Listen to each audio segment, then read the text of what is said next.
ತಾಳ್ಮೆ ಇದ್ದ ಪುರುಷನು ಬೀಳುಬಿದ್ದರೆ ಬಾಳಿಯಾನು ಎಂಬುದು ಜೀವನದ ಅತ್ಯಂತ ಪ್ರಮುಖ ಮೌಲ್ಯವೊಂದನ್ನು ಎತ್ತಿ ತೋರಿಸುವ ಅದ್ಭುತಗಾದೆ ಮಾತು.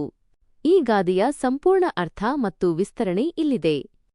ಪೀಠಿಕೆ: ಲೋಕದಲ್ಲಿ ವೇದ ಸುಳ್ಳಾದ್ರೂ ಗಾದೆ ಸುಳ್ಳಾಗದು ಎಂಬ ಮಾತಿದೆ.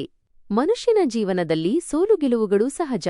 ಆದರೆ ಸಂಕಷ್ಟದ ಸಮಯದಲ್ಲಿ ಧೃತಿಗೆಡದೆ ತಾಳ್ಮೆಯಿಂದ ಇರುವವನು ಹೇಗೆ ಜೀವನದಲ್ಲಿ ಪುನಃ ಮೇಲೆ ಬರುತ್ತಾನೆ ಎಂಬುದನ್ನು ಈ ಗಾದೆ ವಿವರಿಸುತ್ತದೆ. ಗಾದೆಯ ವಿವರಣೆ: ಇಲ್ಲಿ ಬೀಳುಬಿದ್ದರೆ ಎಂದರೆ ಜೀವನದಲ್ಲಿ ಸಂಕಷ್ಟಕ್ಕೆ ಸಿಲುಕುವುದು, ಆರ್ಥಿಕವಾಗಿ ನಷ್ಟ ಅನುಭವಿಸುವುದು ಅಥವಾ ಅನಿರೀಕ್ಷಿತ ಸೋಲನ್ನು ಅನುಭವಿಸುವುದು ಎಂದರ್ಥ.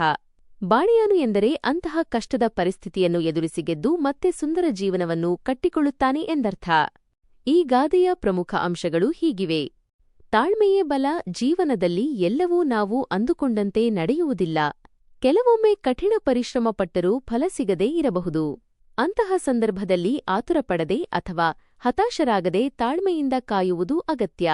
ಸಹನೆಯೇ ಸೌಭಾಗ್ಯ. ಕಷ್ಟ ಬಂದಾಗ ಕುಗ್ಗಿ ಹೋಗುವವನು ಸೋಲುತ್ತಾನೆ. ಆದರೆ ಈ ಕಾಲವು ಕಳೆದು ಹೋಗುತ್ತದೆ ಎಂಬ ತಾಳ್ಮೆ ಹೊಂದಿರುವವನು ಮುಂದೊಂದು ದಿನ ಖಂಡಿತ ಯಶಸ್ಸು ಸಾಧಿಸುತ್ತಾನೆ.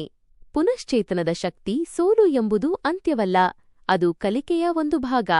ತಾಳ್ಮೆಯುಳ್ಳ ವ್ಯಕ್ತಿಯು ತನ್ನ ತಪ್ಪುಗಳನ್ನು ಅವಲೋಕಿಸಿ ಸರಿಯಾದ ಸಮಯಕ್ಕಾಗಿ ಕಾಯುತ್ತಾನೆ ಮತ್ತು ದ್ವಿಗುಣ ಶಕ್ತಿಯೊಂದಿಗೆ ಪುಟಿದೇಳುತ್ತಾನೆ. ಜೀವನಕ್ಕೆ ಅನ್ವಯ: ಒಂದು ಸಣ್ಣ ಉದಾಹರಣೆ ನೋಡುವುದಾದರೆ, ಗಿಡ ನೆಟ್ಟ ಕೂಡಲೇ ಹಣ್ಣು ಸಿಗುವುದಿಲ್ಲ. ಅದಕ್ಕೆ ನೀರು ಹಾಕಿ ಗೊಬ್ಬರವಿಟ್ಟು ಅದು ಬೆಳೆಯುವವರೆಗೂ ತಾಳ್ಮೆಯಿಂದ ಕಾಯಬೇಕು.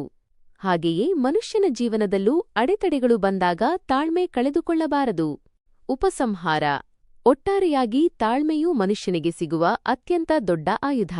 ಎಂತಹ ಕಠಿಣ ಪರಿಸ್ಥಿತಿಯಲ್ಲೂ ತಾಳ್ಮೆಯನ್ನು ಕಳೆದುಕೊಳ್ಳದವನು ಖಂಡಿತವಾಗಿಯೂ ಜೀವನದಲ್ಲಿ ಯಶಸ್ಸಿನ ಶಿಖರವನ್ನು ಏರುತ್ತಾನೆ ಎಂಬುದೇ ಈ ಗಾದೆಯ ಸಾರಾಂಶ. ಈ